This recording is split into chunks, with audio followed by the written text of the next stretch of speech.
Oi, turma. Espero que estejam todos bem. Eu sou a Cláudia, professora de biologia de vocês.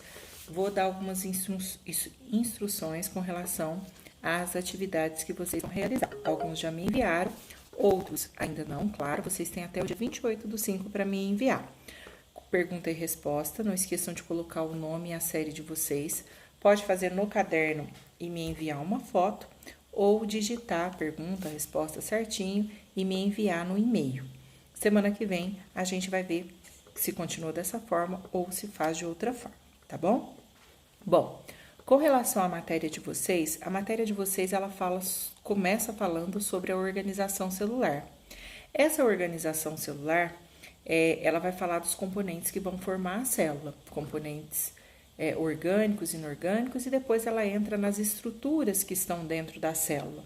Então, a célula é a menor unidade viva formadora de um ser vivo. Eu não posso tirar essa palavra viva, porque se eu falar que ela é a menor unidade que forma um ser vivo, isso significa que não tem nada menor do que ela, o que é mentira. Se você pensa no átomo, o átomo é muito menor do que a célula, e o átomo não tem vida. Então, a célula é a menor unidade viva. Agora, essa célula ela é formada por componentes orgânicos e inorgânicos. Os componentes inorgânicos são dois, água e sais minerais, que são os componentes que não têm carbono na sua constituição. Então, a água, a fórmula química da água, H2O, hidrogênio, oxigênio, não tem carbono. Os sais minerais, ferro, iodo, magnésio, então, não tem também carbono. Então, inorgânico, água e sais minerais.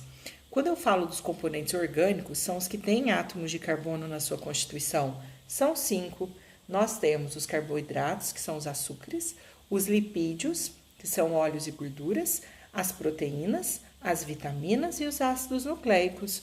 Os ácidos nucleicos são os materiais genéticos, DNA e o RNA. Está lá no núcleo da célula, que é onde vai ficar o gene com a informação genética de como nós somos, com todas as nossas informações genéticas. Então, essa célula, que é formadora de todos os seres vivos, é a menor unidade viva formadora dos seres vivos, está presente em todos os seres vivos, exceto no vírus. Nas perguntas que vocês têm, a pergunta número 1, ela fala a respeito do filósofo grego Tales de Mileto e vai falar do Lawrence Henderson, que é um bioquímico. Então, o que esses dois, de uma maneira geral, eles diziam, jogando para esses componentes inorgânicos e orgânicos aqui? Para o Tales de Mileto, a água era o princípio gerador de tudo. Então, se o nosso organismo tem água, nós somos úmido. Realmente nós temos água, nosso corpo é formado mais ou menos de 70% de água no adulto. Eu estou viva, está tudo funcionando. A partir do momento que eu começo a perder água, que o meu corpo vai secando, eu vou acabar morrendo. Isso, tudo bem, com o aumento da idade, diminui a quantidade de água, a taxa de água no nosso organismo, isso é verdadeiro. Só que ele achava também que a água formava tudo. Então, as moléculas de água se uniam para formar a Terra. As moléculas formar a atmosfera. Então, ele achava que a água formava tudo. Aí você fala, como é que uma molécula de água vai juntar com a outra e vai virar terra? E ele acreditava nisso. Então, para ele, a água era o quê? O princípio gerador de tudo. No caso do Lawrence Henderson, para ele, as reações bioquímicas, as reações que acontecem no nosso organismo, precisam de água para acontecer, o que é verdadeiro. A água dissolve substâncias no nosso corpo e, além de dissolver substâncias, ela vai permitir o contato. Ela está circulando ali. Então, ela permite o contato de uma substância com a outra para que ocorra a reação química. Um dos princípios, uma das condições para que ocorra a reação química é justamente que as substâncias tenham contato. Se não tiver contato, fica uma substância de cada lado, como que vai acontecer a reação? Então, nessa questão, na letra A, pediu para justificar as afirmações do Tales de Mileto e do Lawrence Henderson. Então, vocês têm que falar isso. Sobre o Tales de Mileto, falar desse princípio gerador de tudo, que ele achava que a água estava presente em tudo, em todas as formas de vida, e que ela também entrava na formação de terra, de outras coisas também.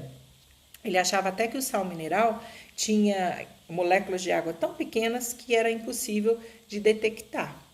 E no caso do Lawrence Henderson, falar que para ele as reações que acontecem no nosso organismo necessitam de água, o que é uma verdade. Na letra B, por que a água facilita a ocorrência das reações químicas? Eu acabei de falar. Porque vai permitir o contato das substâncias.